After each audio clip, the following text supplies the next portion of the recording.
So today, lads, we're going to be talking a little bit about the entire Caitlin Clark minutes restriction situation. And I'm going to be real.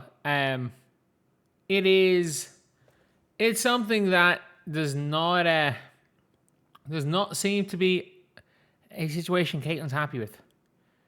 It does not seem to be a situation she is happy with at all. So let's take a listen right here to what she has said. Just defensively make it a little tougher tonight than usual. Yeah, I mean, I got some good looks. Obviously, it's hard. I think I played 10 minutes in the first half. I was just struggling a little bit to find a flow, and they're in my grill. They're probably the best defensive team in the league. They're really good at that. They do what they do. And I had some good looks that didn't go down, and then I shot some tougher looks too, but. I thought I finally kind of played with a little bit more pace and a little bit more burst, especially down the stretch in the fourth. But hopefully I don't have to keep playing 25 minutes. Well, speaking of that, as far as the confusion goes, seems like we'll just rub it out. She's fine. Yeah, she was like, I had to play the rest of the game with contusion. She had a dead leg. She had a dead leg. It happens. I've never heard someone describe a dead leg as that. But look, it is what it is. At the end of the day, it is what it is. It's not like it's the biggest deal in the world. That being said, she clearly is not happy with the minutes restriction. You can see the mini crash out where she should have broke her hand slapping the scorer's table and then ignoring Stephanie White. You can see as she was pissed at that. And my biggest fear is that this is the norm. These 25 minutes, I'm going to be real. I just don't see how, especially with the fact that Kelsey Mitchell plays better with Ty Harris, that Caitlin Clark's minutes are going to be that much more than this.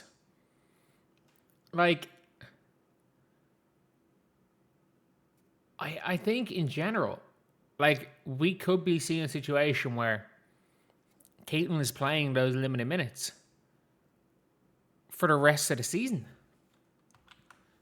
There's no question about it. She's pissed. And look, I'm going to be real. I think she's probably rightfully pissed at it. She obviously has her own team, and then you've got Steph as well. But let's be very clear. There is a certain quota of minutes. She's not hit the quota of minutes yet. Everyone's talking about how many minutes exactly she's allowed to play. She has not hit the upper limit yet. They have not, in a minutes restriction. We've seen it with Aaliyah, where sometimes if the game calls for it, not that you say fuck the minutes restriction, but it's if things are going well, the player's moving well, you leave her on for a few more minutes here and there. Not once has she even hit the upper limit. Why is that? Because the likelihood is that Steph White doesn't want to play her more than 25. And Caitlin's obviously pissed at that situation. And look, I'm going to be real. If I'm a competitor, I think there's two things you can say. You can say you don't love how the way Caitlin Clark talks to refs or the way she reacts when things are going badly, and that's fine. I don't think anyone will say that they love the way Caitlin Clark reacts. But that's what you get with her. Unfortunately, she's somebody that wears her heart in her sleeve when she plays sports. She'll get better as her career goes on. But the problem is that if you don't give a player grace and there's constant pressure, and every time she steps on the floor, there's more pressure. And since she's last been healthy, there's been a Congress letter, and she just found out earlier in that day that the fucking ace, her co-point guard for Team USA has essentially not implied, but I would not be surprised and there is a link to Caitlin Clark there. That essentially implied that it's her fault that she got a racist message, one of her teammates, and it's just everything.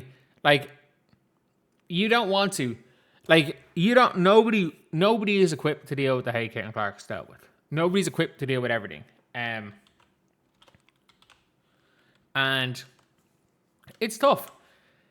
It is tough. Like, when all the shit is happening, and especially someone who plays on the edge, it is... I wish I could say,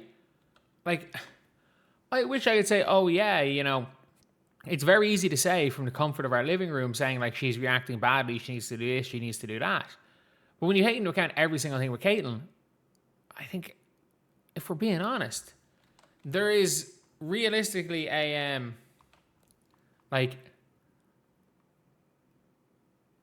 little bit of grace has to be given there on a human level. And also, if you want a player to not react and to be the perfect role model on the floor at all times, and that's not on the floor, that's never been Caitlin. At no stage in her career has that been Caitlin. Like, I've been following Caitlin Clark since she was a sophomore. At no stage in her career has that been Caitlin Clark. Like, she's always gotten angry at refs. It has gotten worse. But, like, it is what it is. But you can see it's affecting her. You can see something's affecting her. I don't know, again, whether it's outside noise, whether it's the Congress shit, whether it's the fact that she's on a minutes restriction, she's injured, her coach, the system fit. Her coach is basically put in a system that doesn't fit her. All of that. Like, something's clearly not right with her. I don't know what it is. It's one of those things. It could be all of them. It could be a combination of everything. But you can see, it's evident that she is not 100% in terms of at her mental best. She is at her... she's not herself mentally in terms of... I've always said this, Caitlin's mentality is the main reason why she's why she's been as good as she is. Like, she is a very skilled player. Don't get it twisted. She's very good. She is very, very good. But her mentality is what separates her. And what puts her into that top 1% of the 1%. Of the 1% of the 1%. What puts her in as a top 2 player in the league. And the unfortunate thing is that the mentality she has when things are going wrong, it can be a blessing and a curse to have that type of mentality. And people don't seem to really care. But anyway, yeah, that is the video. Let me know what you guys think in the comment section below. Thank you guys for watching. Please like, comment, and subscribe.